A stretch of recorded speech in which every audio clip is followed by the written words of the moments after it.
This is a Lego product. This is also a Lego product. Yeah, that's pretty bad. For every good thing Lego's made, they've made 10 terrible ones, which means they've racked up a pretty good resume of flops. I know we all love Lego, but that's not why we're here today. Instead, you're gonna see 19 of the biggest flops in their entire career. Let the hating commence. For some reason, Lego's always wanted to add augmented reality to their sets, and for some other reason, they just can't seem to accept that no one wants it. And I say that because they've been trying to do this since 2009. Here's the timeline. 2009. Lego starts adding what they call digital boxes into stores, or as some people like to call them, that big computer screen thingy. How it worked was you held up the box of any Lego set in front of this camera, and all of a sudden it would come to life in front of your eyes. Honestly, not a bad idea, but not good enough, because they're gone. At least according to Google AI. 2011, Life of George. This one is absolutely not cool, and neither are the rest of them, so don't get your hopes up. If you've ever wanted someone to judge what you make with Lego, to the point where you'd literally get a score based on how good your build was, Life of George is perfect for you. First, you had to buy the set, then you had to download the app on your phone for anything to make sense, and once you did, it still didn't really make any sense. The whole point was this guy George asked you to build stuff that got more difficult every time. You'd build what you saw in the app, scan it, and get a score from George. That's it. 2012, Life of George again. I'm serious. Here's number 1 in 2011 and number 2 in 2012. Insane. 2014, Lego Fusion. Basically just Life of George all over again. Except this time you won't cry because George rated your build a 1 out of 10. Instead of that, you can make some sort of Lego town, I guess. They only made 4 sets for Fusion, so it's not like you're able to make some giant metropolis. But yeah, instead of scanning and rating, it's scanning and whatever you want to call this. 2015, subscribe or you'll flop like all these Lego products. Wait, sorry, I don't know how that got in there. 2015, Nexo Knights. Okay, I lied before. This one's kind of cool. Lego had a really big vision for this theme, even though they had no proof it would actually work. But that didn't stop them from building up an entire universe with heroes, villains, and lore that I can't even explain in a 20-minute video. Along with all this, they also made a mobile game to go along with the story. Unlike everything else I've talked about, you didn't need to scan anything to be able to play the game, which was nice. But the thing that made Nexo Knights so cool was this thing called an app brick. It was made with a special carbon-infused plastic that let it conduct electricity from your finger to a touchscreen. I know that sounds confusing, so here's a video of it. Think of it like a Lego stylus in the shape of a brick. Oh, and you could also scan these things called Nexo shields and unlock powers in the game. Can't forget about the scanning. Okay, you get the idea. Lego likes augmented reality, but like I said before, they refuse to accept actual reality. So I have like 6 more I have to go over. Let's get this over with. 2017, Lego AR Studio. Basically Fusion, but instead you can put actual sets into a digital world. 2018, Lego AR Playgrounds. You put a set in front of your phone camera and watched it turn into a mobile game that was made specifically for that set. 2019, Lego Hidden Side. A spooky, scary Lego theme that had scannable sets that turned into mysteries, ghost hunts, and other stuff like that. 2019 again, Lego Wear x Snapchat AR. A pop-up clothing store with no clothes in it, because to see the store you had to scan this brick-built snap code which took you to a virtual Lego store with security, a DJ, clothes, and it was all just to promote clothes on their website. Wow. 2021, Lego Mythica AR Experience. Scannable AR activation points only at Legoland Windsor that pop giant builds out of portals or something. 2021 again, Lego Video, spelled like this though. Scannable figures that turn into music videos on your phone that could also be posted on the app's native social media and apparently was supposed to be TikTok for Lego minifigures. Okay. That was a lot. And I know after hearing about it, you probably think Lego only fails at new things, but you're wrong. Very wrong. Just like how they failed with augmented reality, they fail at making regular sets all the time. And for some reason, it's especially when they make sets in a specific theme for a specific planet in a galaxy far, far away. Hoth, the winter planet in The Empire Strikes Back. There's an entire sub-theme in LEGO Star Wars dedicated to Episode 5. And since 2007, LEGO's made 9 sets based on something we saw on Hoth. Notice anything about them?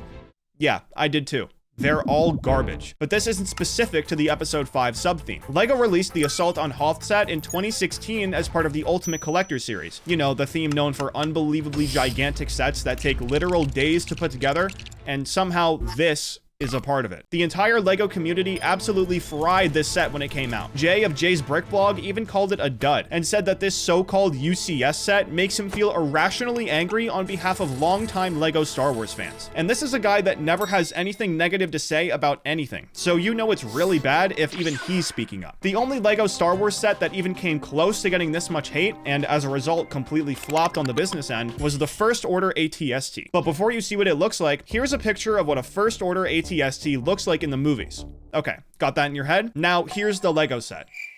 Bro's barber did him wrong.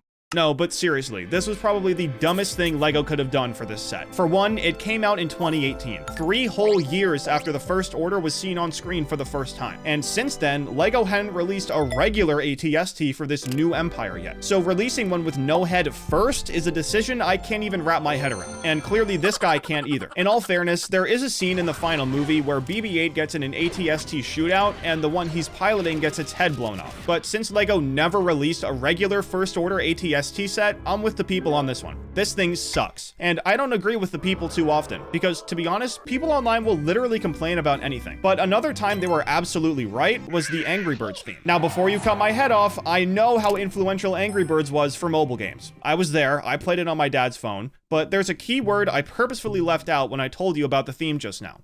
Movie. LEGO didn't make a theme for the game, they made a theme for the Angry Birds movie, which came out in 2016. And at that point, Angry Birds had low-key fallen off a while ago. Back when the movie came out, I thought it was a dumb idea, but since I was so addicted to Pokemon Go, I didn't even realize LEGO made a theme for it. The movie itself was a bad attempt at trying to revive a dead name, and for some reason, LEGO tried to ride the non-existent hype train. People online were just as confused as I am, like our boy Jay, who made the great point that LEGO had always been pretty on point with their licenses, and only made themes with major pillars of pop culture. And keep in mind, this is way before literally every set coming out was licensed. So out of all things, the Angry Birds movie just didn't make sense. Oh, and by the way, all 6 sets for this theme were released at the same time.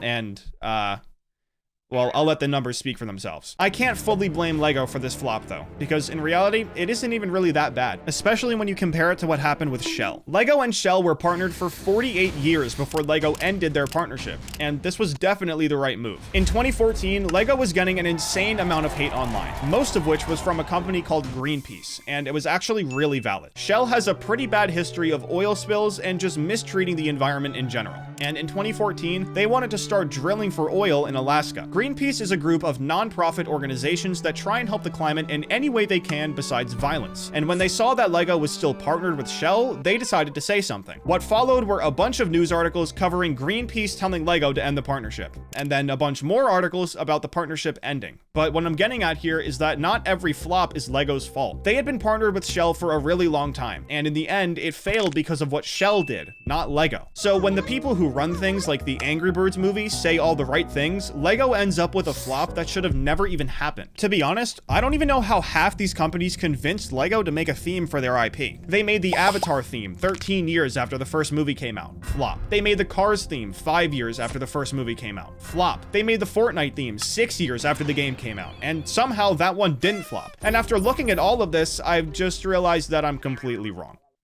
Nobody's convincing LEGO of anything. They actually just thought Avatar would be as popular in 2022 as it was in 2009.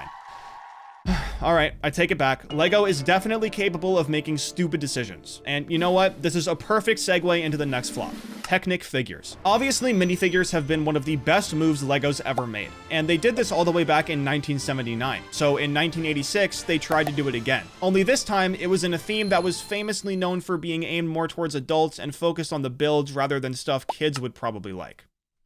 I'm sure you know where this is going. The first Technic figures were in a sub-theme called Arctic Action, which actually has a pretty good resale value, but that's only because it's 80s LEGO. After this, they went on to be in way too many sets. Like, way too many. They kept making these figures all the way up until 2001, and the last set that ever got one was the Technic forklift, and I think we can all agree that that's for the best. I can't understand why LEGO would go for an idea like this, though. If minifigures can be so successful, then why can't some other figures do the same thing? It makes sense, but sometimes they need to know where the line is. Clearly, LEGO's tried a lot of different things to make sure they stay relevant, and I haven't even talked about their toys and cereal boxes, the first theme with coding, the Slicer theme that was basically Bionicle's failed older brother. If you want to hear about that stuff, go watch my video on top secret LEGO items. But what I'm getting at is that they've done a lot, and what I've covered so far doesn't even scratch the surface. I'm sure you've seen a bunch of videos on YouTube about edible LEGO stuff, but what people never say in those videos is that every actual LEGO product they use failed miserably. It goes deeper than that though. LEGO has a theme called Gear that they've been making random stuff for since 1971, but there's a sub-theme in Gear called Housewares, and this is where we get into the flops. On websites like Brick Economy, you can fill filter every product in any theme by value. And in themes like Lego Star Wars and Lego Marvel, the prices for certain things get unimaginably high. Obviously, we know that Lego Star Wars and Marvel are the furthest thing from a flop, and these numbers prove it. But when you sort everything in Housewares by value,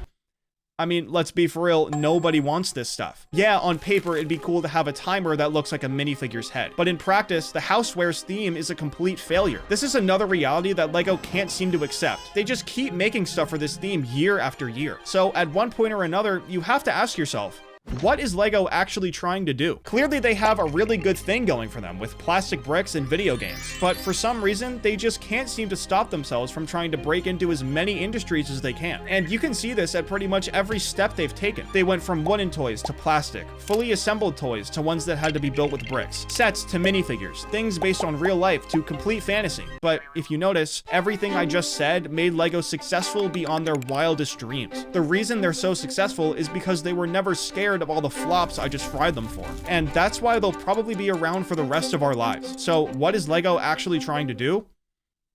I have no idea. Bye.